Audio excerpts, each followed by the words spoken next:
ideju je zaslužan hrvatski bariton koji je upravo u Zadru s našom ekipom. Katina, kojim su povodom europska tri baritona u vašem kraju? Pa evo ih ovdje na ljetnoj turneji, mi se nalazimo na Morskim Orguljama, one nam sviraju, a u raspjevanom sam društvu. Sa mnom je Robin iz Češke, dobar dan, Darijuš iz Poljske, a mi ćemo ipak razgovarati sa Daliborom iz Hrvatske, jer njega jedinog razumijemo. Dobar dan, Dalibor. Dobar dan svima. Aj, vaša je ovo ideja? Tako je. Projekt je internacionalni, glazbeni koji obuhvaća tri renomirana operna pjevača.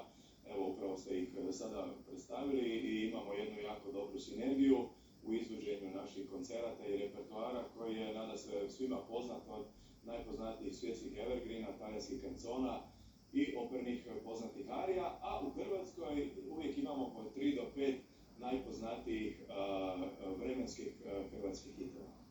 Sutra ste u Posedarju, kako je došlo do toga i što mogu očekivati gosti i domaćini Posedarja?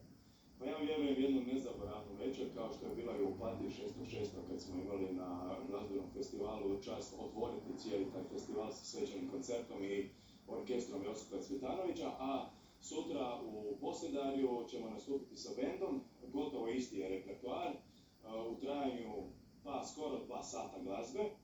I kažem, toliko poznatih tih pjesama da mogu reći da će se svi jako dobro sjećati od 25 pa do 70 godina i prepoznati se i vratiti u neku prošlost. A mi smo to napravili zaista, ja mislim, zaista dobro u 3 glasa sa svim ovim glazbenicima koji će nas popratiti. Ja?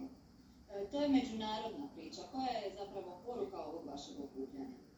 Pa poruka ovog okupljanja je da se trebamo širiti i dalje u toj kulturi, da su to ti mostovi spajanja jako dobri, glazbeni i kulturološki od naše zemlje pa nadalje. I zato taj internacionalni projekt spaja sve ove zemlje u kojima sam ja već prije pjevao, pa sam ih tim načinom i našao, moje kolege, a evo ima nekih i naznaka da su zainteresirani u Kini, pa čak i Japanu.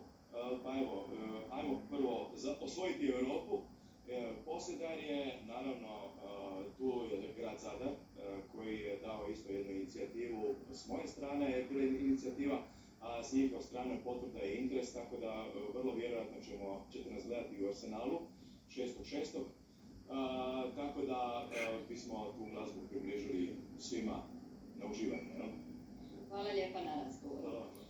Mi nemamo što drugo nego li zapjevati, jer ipak glazba je univerzalni jezik. Lijep pozdrav iz Zadra.